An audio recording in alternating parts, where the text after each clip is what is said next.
let's get into another complex biological system.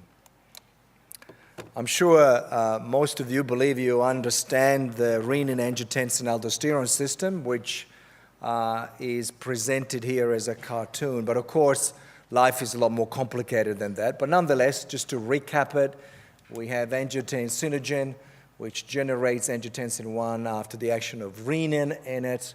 And there is the action of the angiotensin-converting enzyme. And you have angiotensin-2, which has been the subject of much investigation for almost about 60 to 70 years. We know it has a complex series of actions which involve activation of the sympathetic system, effects on the tubular absorption of sodium and chloride and potassium excretion and water regulation. It affects the adrenal gland to release aldosterone, which of course is responsible for much of the actions on the tubules. Importantly, it causes arteriolar vasoconstriction and thereby increases blood pressure. And it has an effect on the pituitary gland to release ADH, which in turn will increase blood pressure and increase water absorption. And the sum of the total effects of angiotensin-2 are believed to lead to increased volume, water retention, increased perfusion of the juxtaglomerular apparatus, and increased blood pressure. In fact, life is a lot more complicated than that. As we've learned to understand over the last 20 years, angiotensin-2 is only one of a family of peptides that come from angiotensinogen. And we now know that we have different angiotensin-2 receptors. We got the type 1 receptor, the type 2 receptor. We know that there are angiotensins with different effects, like angiotensin-3, which have vasodilatory properties. And more recently, a lot of interest in angiotensin-1,7, which binds to a specific proto-oncogene protein that is a receptor for it and has significant inflammatory modulating effects via nuclear factor kappa B. And I am sure that in the next 20, 30 years, we will discover that the system is even more complex than this. So it's a family of molecules, but angiotensin-2 is certainly the one that has been studied and used and analyzed for a much longer period of time. Indeed, angiotensin-2 has been given to human volunteers to study physiology. It's a bovine preparation. And it has also been studied and used in human beings for therapeutic purposes over the last 4 or 5 decades. In particular, it has been used anecdotally to rescue human beings with refractory shock, both in the neonatal and in the adult literature. And believe it or not, it's also been used for the treatment of hypotension associated with spinal or epidural anesthesia in pregnant women. However, until recently, there's been no widely available human-grade and stable and transportable angiotensin-2 preparation, which can be used systematically in the treatment of human beings. And that's why angiotensin-2, until recently, has been used sporadically. Is angiotensin-2 a safe drug to give to people? To address this issue, a systematic review has been recently published in Critical Care Medicine, e-published, where all studies reporting on angiotensin-2, 1,124 studies were analyzed, which reported data on 31,000 people over a period of more than 50 years that were exposed to angiotensin-2 administration with incredibly variable doses up to spectacular amounts in terms of nanograms per kilogram per minute. And the purpose of this was to try and understand what these patients experienced in terms of adverse effects. Of course, we are familiar with the non-pressor effects, such as aldosterone and renal function and so on. But the most common side effects were exacerbation of left ventricular failure and congestive heart failure, which are not a surprise given the vasoconstrictive properties of angiotensin II. And in one particular kind of setting, there was a patient who had refractory left ventricular failure. It's been used in hypotensive shock, and about half of the patients with it died in this setting, but of course, that is likely to be associated with the disease itself. And we have one healthy subject who died after receiving angiotensin II infusion for 6 days. But otherwise, it appears that under most circumstances, the administration of angiotensin II, specifically in vasodilated states, may be safe. So it was in this world of benign neglect that a further interest in the use of angiotensin II developed from experimental work looking at trying to understand what might be happening to the kidney in hyperdynamic sepsis. And you've already seen this presented today with the idea that the administration of angiotensin II in vasodilated animals with acute kidney injury might have an effect on the efferent arteriole to assist in recovering and restoring renal function. And as I showed you already today, angiotensin II in these vasodilated animals restores blood pressure, has a limited effect on cardiac output, a limited effect on heart rate, and of course induces systemic vasoconstriction. It also reduces renal blood flow and restores renal vascular tone towards normal in this vasodilated state.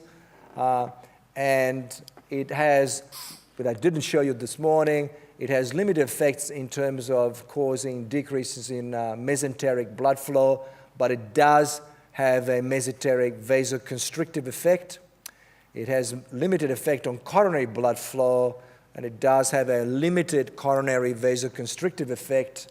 And this is the iliac blood flow to muscle, and you can see there is limited effect of angiotensin II on muscle blood flow in this vasodilated animal. So it appears that the mesenteric effect and the renal vasoconstrictive effects may be the major mechanisms by which angiotensin II restores blood pressure. And as I showed you this morning, there is an effect on urinary output and creatinine clearance in this model of sepsis. We then went on to do more work looking at whether administering angiotensin II in animals with sepsis and vasodilatation by inducing vasoconstriction might in fact not cause renal ischemia by decreasing its ATP concentration. But when we did measure it with magnetic resonance imaging, we were able to show that the administration of angiotensin II did not cause any evidence of ATP depletion. More recently, there has been also work looking at the renin-angiotensin system in severe sepsis. This is in human beings, looking at patients with severe sepsis where there was the ability to measure angiotensin II. And angiotensin II on day 1 and day 3 were associated with increased risk of death in this septic cohort, and suggesting that there may be a relative angiotensin II deficiency or the inability to respond to sepsis and the vasodilatation with an adequate angiotensin II production may make a difference to patient outcome. So in this environment of experimental resurgence of an interest in angiotensin II and some human data to suggest that relative angiotensin II deficiency or diminished angiotensin II production may be associated with a poor outcome, the Ming Chola conducted experimental pilot work in patients with high output shock requiring vasopressor support and compared a starting dose of 20 nanograms per kilogram per minute, titrating to mean arterial pressure, to placebo in a pilot study in human beings. And this is the protocol where angiotensin II was titrated to blood pressure or placebo was administered. This is 10 patients receiving placebo, 10 patients receiving angiotensin II. And you can see in this cartoon here that when placebo was given, there was no real change over a period of several hours in the infusion of norepinephrine. But when angiotensin II was given in red, there was a significant decrease in the dose of norepinephrine being given, showing that in a vasodilatory state, angiotensin II may be able to be a norepinephrine-sparing agent and, of course, able to maintain blood pressure through its mechanism of vasoconstriction.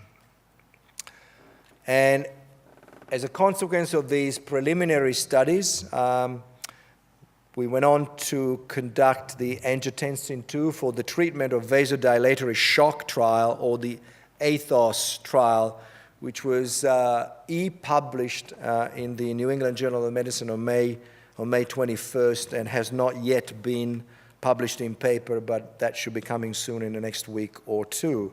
And I will be now presenting the features of this study.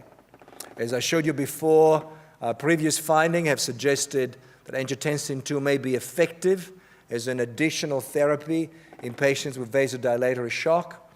And the manufacturers have now been able to create a form of angiotensin II which is formulated to be stable under normal refrigeration for a year and is therefore able to be used as a pharmaceutical agent in human beings. The purpose of the trial was to investigate if the administration of angiotensin II will be able to function as an effective vasopressor in patients that were already on high-dose vasopressor therapy and could be defined as vasopressor-resistant or catecholamine-resistant vasodilatory shock patients. There were also some additional objectives to see what angiotensin II may do on other critical disease parameters, whether the addition of angiotensin II would reduce catecholamine dose, and whether there was any evidence of safety concerns, and whether there was any evidence of a possible effect on mortality. The trial was that of randomly assigning patients with vasodilatory shock who were already receiving at least 2 or more micrograms of norepinephrine per kilogram of body weight per minute, or an equivalent dose for those that were receiving vasopressin therapy as well. And the primary endpoint of this study was agreed upon in conjunction with the FDA for approval of angiotensin II as an effective vasopressor in this setting. So the question that the FDA wanted to answer was, in this setting of refractory vasodilatory shock, is angiotensin II an effective vasopressor compared to placebo? And the way to determine that was that the agent compared to placebo would be more likely to increase mean arterial pressure at 3 hours after the start of infusion, either by inducing a 10 millimeters of mercury increase or to achieve a mean arterial pressure of 75 millimeters of mercury without any change or any increase in the dose of background vasopressor therapy. What kind of patients were studied? These are the inclusion and exclusion criteria. There were adults. I outlined before for high-dose vasopressor therapy for a minimum of at least 6 hours and a maximum of 48 hours to maintain a blood pressure between 55 and 70 millimeters of mercury prior to randomization. They had to, of course, have central venous access and arterial line present. They were expected to remain in ICU for at least 48 hours. They had to have a urinary catheter, and they had to have received some fluid resuscitation, and they had to have features of a high output vasodilatory shock, either assessed by the central venous oxygen saturation central venous pressure, and a cardiac index above 2.3 liters per minute per meter square. And of course, you had to obtain consent. 404 patients were assessed for eligibility. Some did not consent, some did not fully meet the eligibility criteria. 344 patients were assessed and randomized and included on an intention to treat analysis. 172 were randomized to placebo and 172 to angiotensin II infusion. And 13 did not receive the drugs, 10 did not receive a drug for a variety of reasons. And this is the number of patients that received a drug. These are the outcomes in terms of mortality, and these are the numbers in terms of completed the study to the end period, and these are the numbers to follow up to 28 days. So this is a flow diagram of what was happening. This is a registration trial under the special protocol agreed upon with the FDA. And you can see that the patient was screened, they titrated the vasopressors. If the vasopressor dose remained high for 6 hours, the patient was randomized. And for 0 to 3 hours, the angiotensin was given to achieve the blood pressure increase while the vasopressors were kept constant. Then from 3 to 48 hours, the angiotensin II was able to be titrated to target in conjunction with changes in vasopressors as might be required. After that, if the cardiovascular SOFA score was still very high, there was still very high vasopressor requirement, the investigators were able, at their discretion, to continue to give angiotensin II to assist in the care of the patient. And then after that, the treatment had to be stopped at 168 hours, and then at 28 days, the patients were followed up. So let's compare the patients at randomization. The age distribution was similar, with a median age of about 64, 65 years. This trial was an international trial, which was conducted in the United States, Canada, Europe, Australia, and New Zealand. The BMI was similar, and the arterial pressure at randomization was identical at 66 millimeters of mercury, as was the distribution of patients that still had a blood pressure below 65 millimeters of mercury. The Apache score was high, as you might imagine, in this population that was on a high dose of vasopressor therapy. These are the data on the albumin level, the central venous pressure, and the cardiac index, which was elevated, confirming that indeed this was a population with vasodilatory shock. The findings of ARDS were present in about a third or so of patients. Vasopressin therapy, in addition to norepinephrine therapy, was being used in about 2/3 of patients. And the average dose of vasopressor or norepinephrine equivalent was quite high at about 0.3 per kilogram per minute, with a significant percentage of patients receiving more than 0.5 micrograms per kilogram per minute. So a population with a very high dose of vasopressor requirement, with very high catecholamine-resistant shock due to vasodilatation. And most of these patients had vasodilatation due to sepsis. Only a few had postoperative vasoplegia and pancreatitis. A proportion of these patients were exposed to agents that might have interfered with the action of angiotensin II, and you will see that, in fact, they did interfere with it, and I will show that in a minute. So the first and primary outcome measure, which was the ability to increase the mean arterial pressure above 75 and sustain it for 3 hours, or increase it by 10 millimeters of mercury without any changes in the other vasopressors, was achieved in 70% of the patients in the angiotensin II group and in 23% in the placebo group, with the odds ratios of almost 8 times with the angiotensin II group, and a clearly highly significant difference.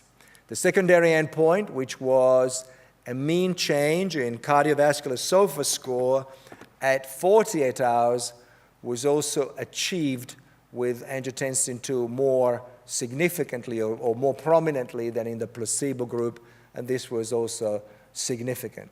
There was, however, no change in the total SOFA score involving other systems between the two groups. There was a significant mean change in the norepinephrine dose that was being administered in the first 3 hours while angiotensin II was achieving its goal.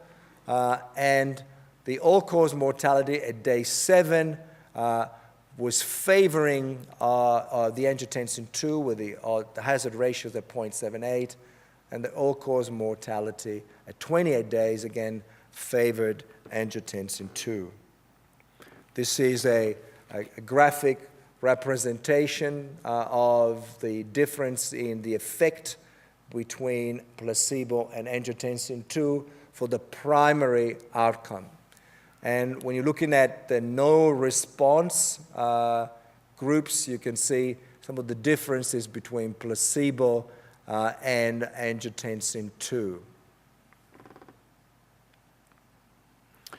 When you look at a multivariate analysis for the primary outcome measure of obtaining the blood pressure at 3 hours, of course, treatment with angiotensin II versus placebo, the odds ratio is 12.4, highly significant.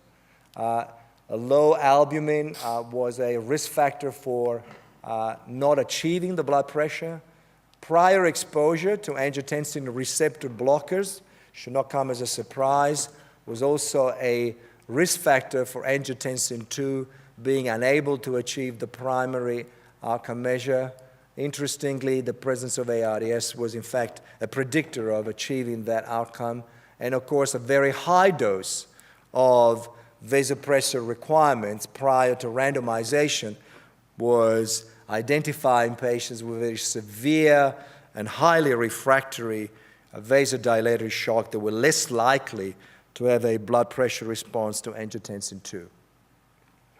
This is a graphic representation of the events related to the primary outcome and also the blood pressure outcome over a period of hours after that, comparing placebo to angiotensin II. And you can see the clear response with angiotensin II, and it's clearly different from placebo.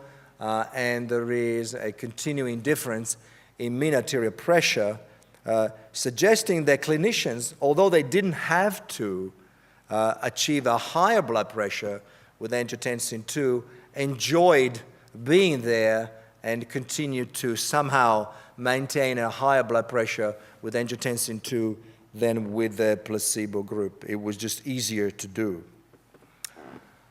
This is the change in vasopressor dose comparing placebo to angiotensin II. And you can see again there is a significant decline with angiotensin II that is different from placebo. And of course, as time passes, some of the patients either die or some of the patients have resolution of infection and improvement in response to antibiotics, and the number of patients declines, and after about 24 hours, the difference diminishes between the two groups. What about the adverse events? Obviously, you're using a new vasopressor agent with powerful effects on the circulation, and you want to make sure that there aren't any surprising and potentially unexpected adverse events. When we compared angiotensin II to placebo, however, there were no differences in adverse events. There were no differences in events leading to discontinuation. And in fact, placebo was more likely to be discontinued because of mostly concern that there was no effect on blood pressure. Looking at other aspects of therapy, there was no difference in side effects. And then in detail, looking at cardiac events, atrial fibrillation, ventricular tachycardia, development of cardiogenic shock, myocardial infarction, all sorts of cardiac conditions that one might be worried about. There was no difference between angiotensin II and placebo. And looking at respiratory events, there was again no difference between the two. And looking at vascular events, particularly concerns about peripheral ischemia, there was no difference at all. And again, no difference in relation to central nervous system related side effects. This is the Kaplan-Meier survival curve of patients randomized to angiotensin II and placebo up to 28 days. You can see this is a condition, catecholamine refractory shock with very high mortality. At 28 days in the placebo group, about a 60% mortality, a very high risk of death, and 53% mortality. And you can see that the angiotensin II had a survival at 28 days, which was approximately 7% greater in absolute terms than that achieved with placebo. But of course, the P were not statistically significant. After adjustment for age and gender, this difference in survival was significant, but this is a post hoc analysis which was conducted for sensitivity reasons as part of the protocol and would require confirmation in a larger phase 4 randomized controlled trial. So let me conclude by saying that angiotensin II has a very long biological history. It's been used for decades for physiological experiments and in anecdotal ways in the treatment of human beings over this period of time, but never in a systematic way and never with a stable preparation that can be used reliably as a pharmacologic agent. Recent animal data supported the potential utility of angiotensin II for the treatment of vasodilatory shock. We had preliminary human data that also supported its efficacy as a vasopressor agent. In conjunction with the FDA, we conducted a randomized, double-blind, multi-center, international, placebo-controlled trial to determine whether angiotensin II could improve blood pressure in catecholamine-resistant vasodilatory shock. This is the ATHOS trial. We found that indeed angiotensin II was effective, and this opens the door to FDA and in Europe EMA approval and registration of angiotensin II for the treatment of this condition, and it heralds a new era in the management of vasodilatory septic shock. Thank you very much.